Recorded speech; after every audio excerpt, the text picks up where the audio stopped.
जनजातीय आंदोलन हमारा आज का जो टॉपिक है। किस प्रकार से भारत की जनजातियों ने ब्रिटिश सरकार के विरोध में आंदोलन चलाए, तो वो आप इसके अंतर्गत पढ़ेंगे। 23 जून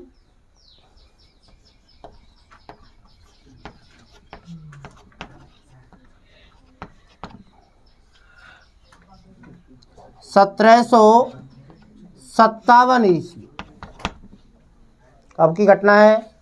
23 जून 1757 में हम आपको पहले पढ़ा भी चुके हैं। एक युद्ध हुआ था जिस युद्ध का नाम है प्लासी का युद्ध। किस किस के बीच लड़ा गया था प्लासी का युद्ध? सिराजुद्दौला और अंग्रेजों के बीच हुआ था, जिसमें सिराजुद्दौला की हार होती है। इसके बाद बंगाल पर अंग्रेजों का क्या हो जाता है? अधिकार हो जाता है। पूर्ण बंगाल उनके नियंत्रण में आ गया। तत्पश्चात एक और युद्ध हुआ था, बक्सर युद्ध। बक्सर युद्ध के बाद तो बंगाल पूर्ण रूप से अंग्रेजों के नियंत्रण में आ जाता है। पूर्ण रूप से जब उनका नियंत्रण हो गया अंग्रेजों के, उन्होंने भारत में अपने उपनिवेश बनाने की प्रक्रिया प्रारंभ कर दी। कुछ भारतीय जनजातियों ने इसका विरोध किया था, और विरोध के जो कारण रहे हैं, जो जनजातियों ने विरोध किया है, उसका नंबर 1 जो कारण है वो रहा है बेटा स्वशासन।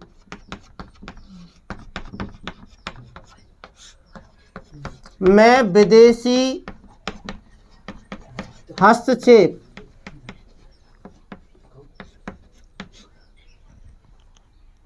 क्योंकि ब्रिटिश सरकार जो थी स्वशासन में क्या करना चाह रही थी? हस्तक्षेप। इसलिए इन्होंने ब्रिटिश सरकार का विरोध किया। दूसरा जो कारण रहा वो था करों में वृद्धि।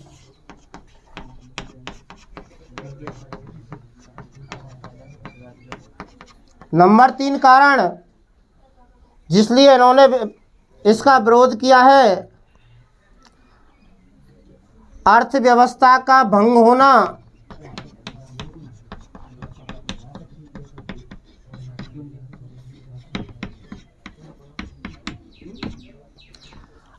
अर्थव्यवस्था भंग होने का खतरा था, इसलिए विरोध करते हैं। और चौथा कारण रहा प्रशासनिक परिवर्तन।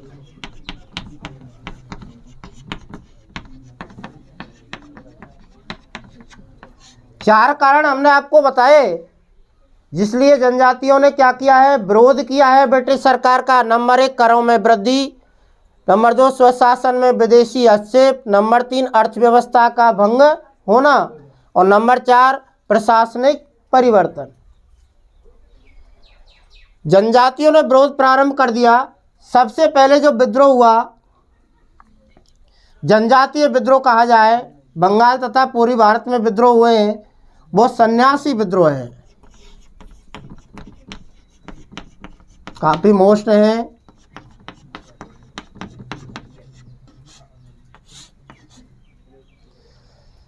सन्यासी विद्रोह बंगाल में ब्रिटिश सरकार का साम्राज्य स्थापित हो जाता है। सन्यासी विद्रोह हुआ था बेटा 1769-70 में। कब हुआ? 1769-70 के अंतर्गत। इस सन्यासी विद्रोह के जो कारण रहे, नंबर 1 जो कारण है वो था उस समय वहाँ क्या पड़ गया? अकाल पड़ जाता है। और दूसरा जो कारण रहा है, अकाल के साथ साथ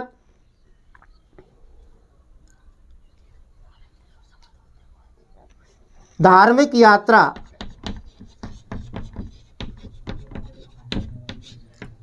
अकाल पड़ा, धार्मिक यात्रा पर ब्रिटिश सरकार ने कर लगा दिए।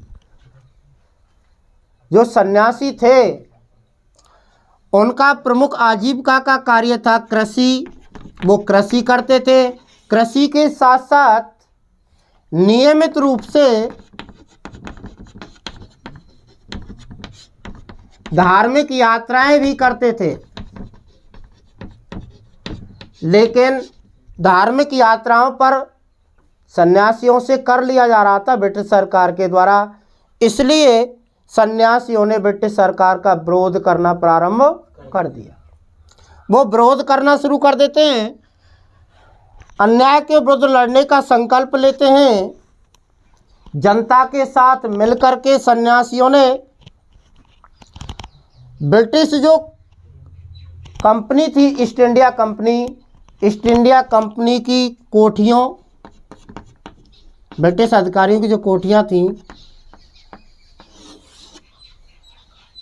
उन पर आक्रमण कर दिया और उन्हें लूट लिया। लेकिन वारेन हेस्टिंग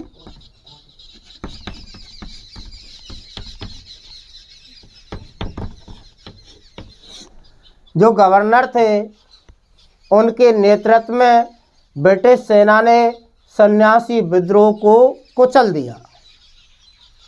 किसके नेतृत्व में कुचला बेटा? वारेन हेस्टिंग के नेतृत्व में। इस सन्यासी विद्रोह का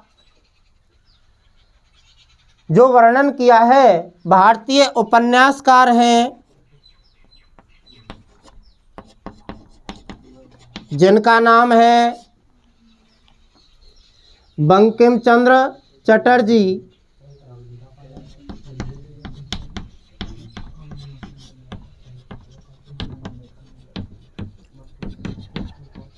बंकिम चंद्र चटर्जी के द्वारा लिखा गया एक उपन्यास है आनंद मठ।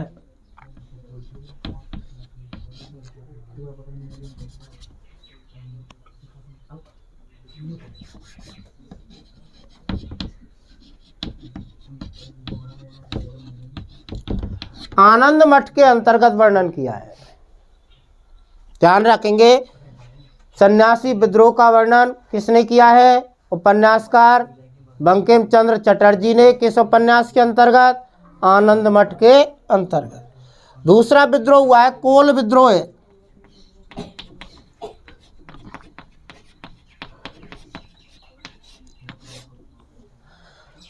कोल विद्रोह की जब बात करते हैं, क्यों किया इन्होंने विद्रोह? अंग्रेजी शासन की जो प्रशासनिक जटिलताएं थीं, पहला कारण प्रशासनिक जटिलताएं, कठोर शासन व्यवस्था और स्थानीय शासक वर्ग के गलत व्यवहार के कारण।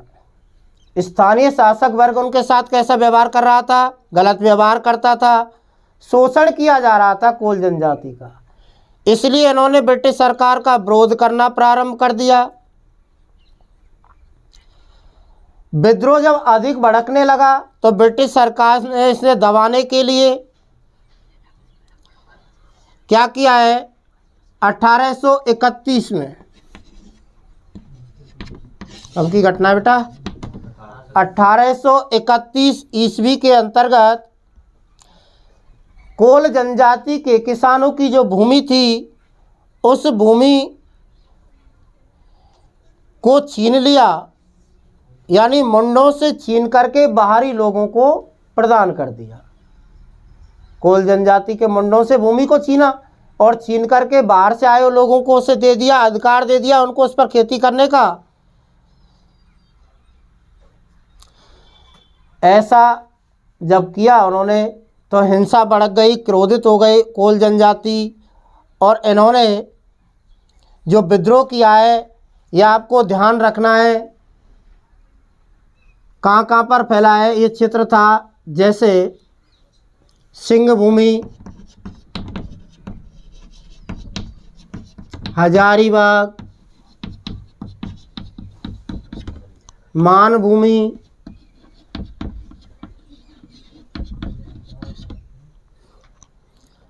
सिंहभूमि, हजारीबाग, मानभूमि में सैनिक अभियान यहाँ पर चल रहा था।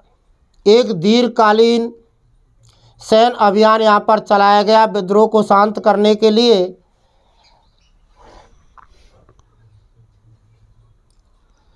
तो इसमें कलकत्ता जो मिशन था, कलकत्ता के अंतर्गत था। काउंसिल की अध्यक्षता कर रहे थे मैटकॉक। किसने की थी बेटा? मैटकॉक ने अध्यक्षता की और इस विद्रोह को दबाने का उसने क्या किया बेटा? प्रयास किया और अंत में मैटकॉक को कोल विद्रोह को दबाने में सफलता भी प्राप्त हो गई। तीसरा आता है संथाल विद्रोह।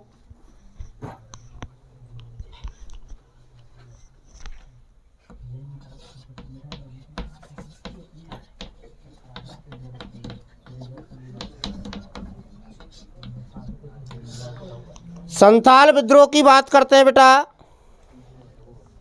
इसे प्रारंभ किया था 1855-56 के अंतर्गत। कब प्रारंभ हुआ? 1855-56 में संथाल विद्रोह प्रारंभ किया गया था। इसका जो कारण रहा है, एक महत्वपूर्ण जनविद्रोह इसे कहा जाता है। एक सुव्यवस्थित और संगठित तरीके से विद्रोह प्रारंभ किया गया था इस जनजाति के द्वारा। सबसे पहले बात की जाए इस विद्रोह की, तो ब्रिटिश अधिकारियों का जो दुर्व्यवहार रहा जनजाति के साथ, ब्रिटिश अधिकारियों के दुर्व्यवहार के कारण इस विद्रोह को प्रारंभ किया गया था।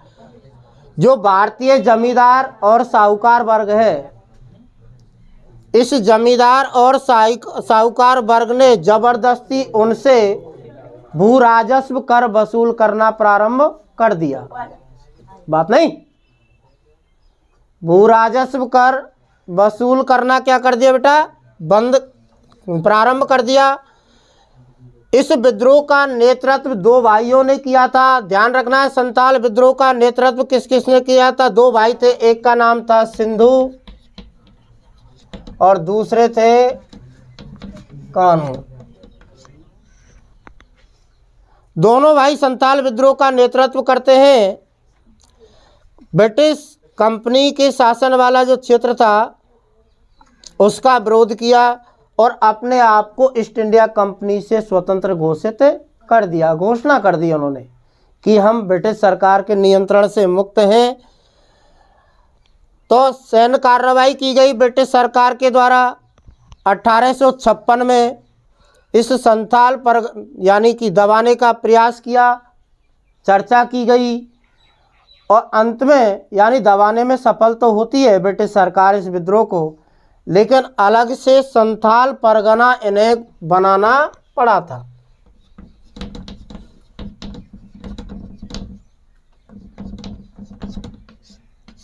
क्या बनाना पड़ा बेटा? संथाल परगना। भील विद्रोह है।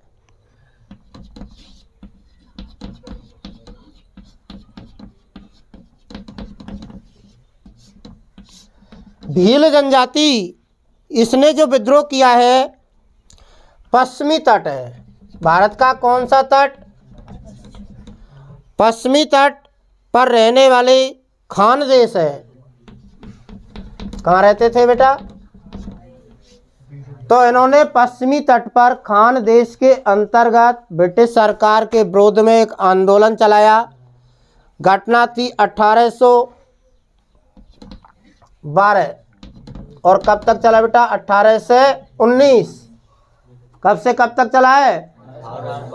1812 से 18 से 19 तक इन्होंने अंग्रेज शासन का विरोध किया। जो कंपनी के अधिकारी थे वो उनकी सोच क्या थी? भील विद्रोह के प्रति उनकी सोच थी कि पेशवा जो बाजीराव द्वितीय हैं, आपने नाम सुना होगा पेशवा बाजीराव का। पेशवा बाजीराव द्वितीय और उनका प्रतिनिधि इस विद्रोह को प्रोत्साहित कर रहा है। ब्रिटिश अधिकारियों का सोचना क्या था? पेशवा बाजीराव द्वितीय और उनका प्रतिनिधि भीलों को हमारे विरुद्ध भड़काने का कार्य कर रहा है। ऐसी उनकी सोच थी। जो नई सरकार थी उसने क्या किया, जबकि वास्तविक कारण क्या था? भीलों को ब्रिटिश सरकार से भय था, इसलिए उन्होंने इनका विरोध किया था। उन्होंने 1825 ईस्वी में एक व्यक्ति था जिसका नाम है सेवारम। कौन थे भाई? सेवरम था। और इस सेवरम के नेतृत्व में पुनः विद्रोह कर दिया भीलों ने। एक बार तो दबा दिया, 19 तक चला है, दोबारा कब किया? 1825 में सेवरम के नेतृत्व में विरोध किया, इसे भी दबा दिया गया। तत्पश्चात इन्होंने तीसरी बार विद्रोह किया, ये ध्यान रखना, 1831 ईस्वी में, इसे भी दबाया गया। और चौथी बार इन्होंने विद्रोह किया था 1840 ईस्वी के अंतर्गत। लेकिन सभी विद्रोहों को ब्रिटिश सरकार ने दबा दिया। नेक्स्ट आता है रमोसी विद्रोह।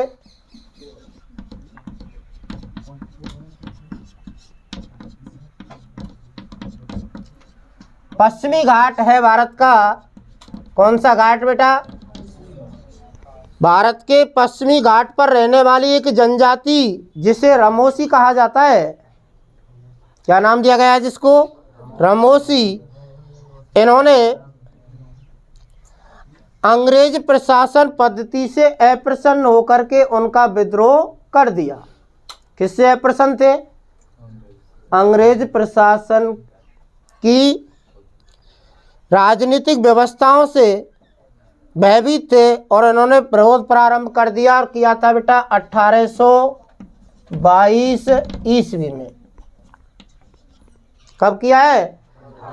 1822 ईस्वी में रमोसी जनजाति ने विद्रोह किया।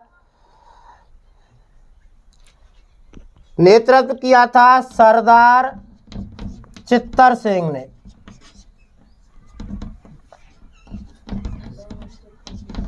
नेतृत्वकर्ता कौन थे? सरदार चित्तर सिंह ने इसका नेतृत्व किया।